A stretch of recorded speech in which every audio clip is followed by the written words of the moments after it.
people thought it would be a glorious and this wonderful experience. One of the women in one of her letters home said, "It's not what I envisioned, but it's necessary and needed." The U.S. Sanitary Commission was an organization that is sanctioned by the federal government, but was not an official agency of the federal government. And it came about in 1861, mid-May. A group of concerned citizens met because at this point, war has been declared. The boys are going off to be trained and mustered in, volunteering. And the home front, the women at home, and the men who are unable to serve for whatever reason, are all looking for how can they support the war effort. And so an organization called the Women's Central Relief Agency was formed. And as they were talking, they felt like they needed some direction because they are meeting in churches and homes and schools and all these little groups and communities, little local groups and communities, but not really knowing what they need to provide or how they can help best, and knowing that some of the things that they were sending weren't getting used because they weren't sending the right things or channeling it through the right communities.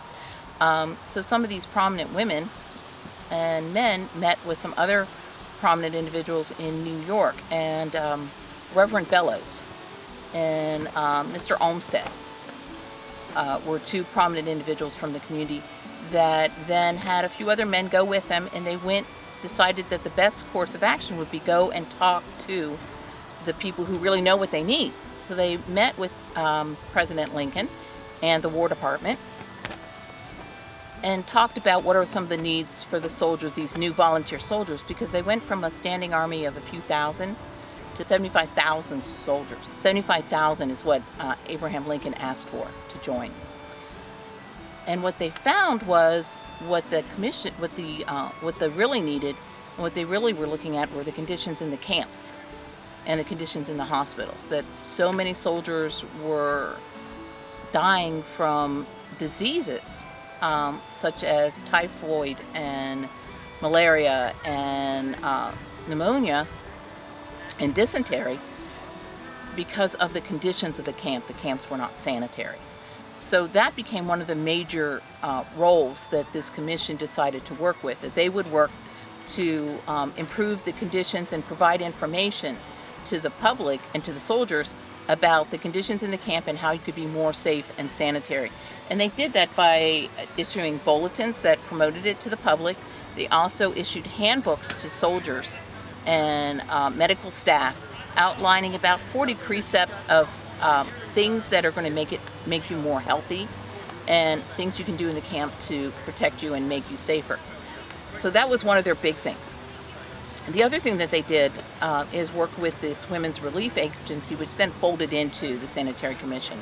The Women's Relief Agency worked on sewing shirts, knitting socks, because soldiers would be out of uniform if they weren't dressed correctly, and they would have to pay for those parts of their uniform if they had run through their allotment.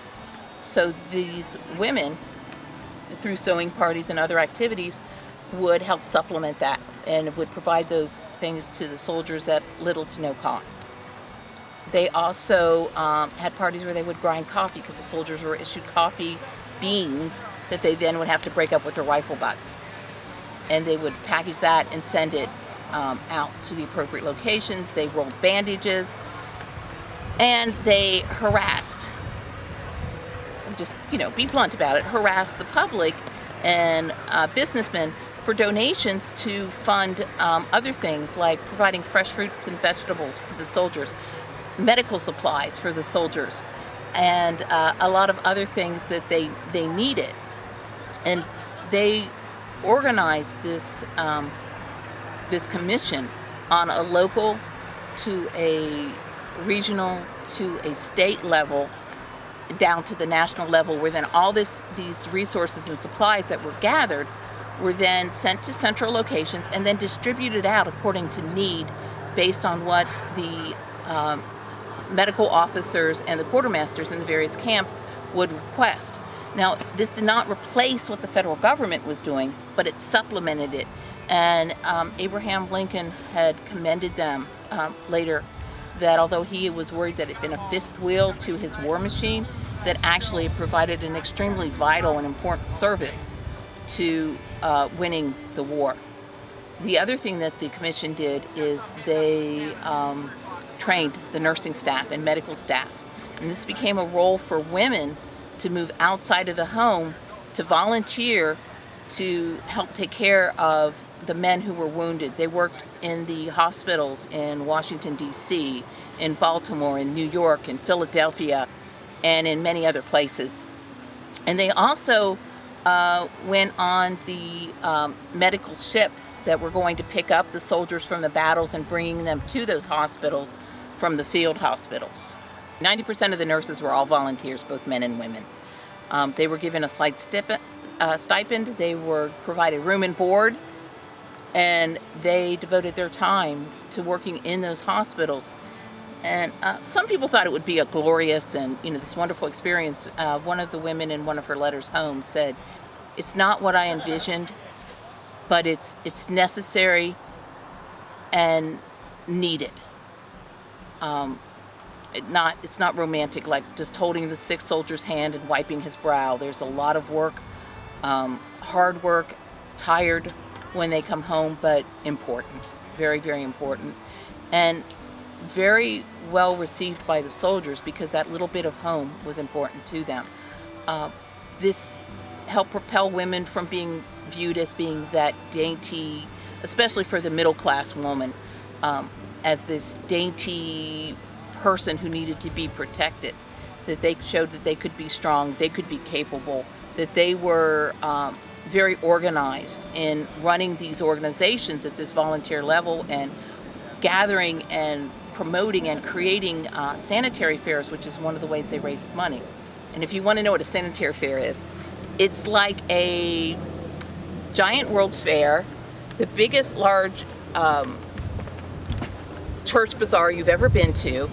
And if you've ever been to a wine festival that has music, food, drinks, entertainment, that's what it is. They would sell and auction things off. They would basically harass individuals to send things, like they wanted money.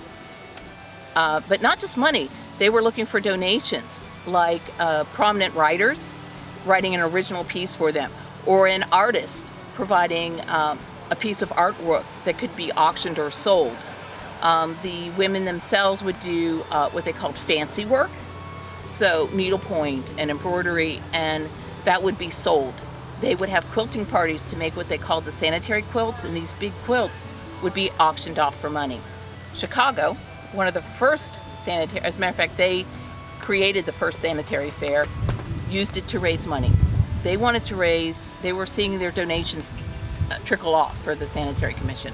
They wanted to raise $25,000. That was their target goal. They were hoping to get that. One very enterprising woman wrote to President Lincoln, asked for an original copy of his draft of the Gettysburg Address. He graciously donated it, and they auctioned it at auction and won $3,000 for that. Received $3,000 for it.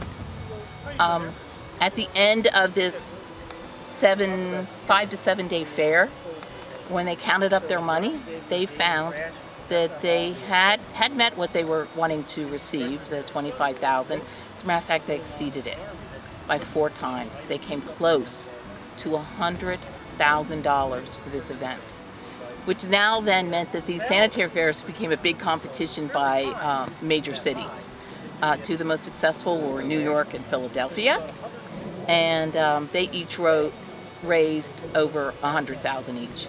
By the end of the war, this organization had raised in cash and donations and purchasing medical supplies and so on, $25 million.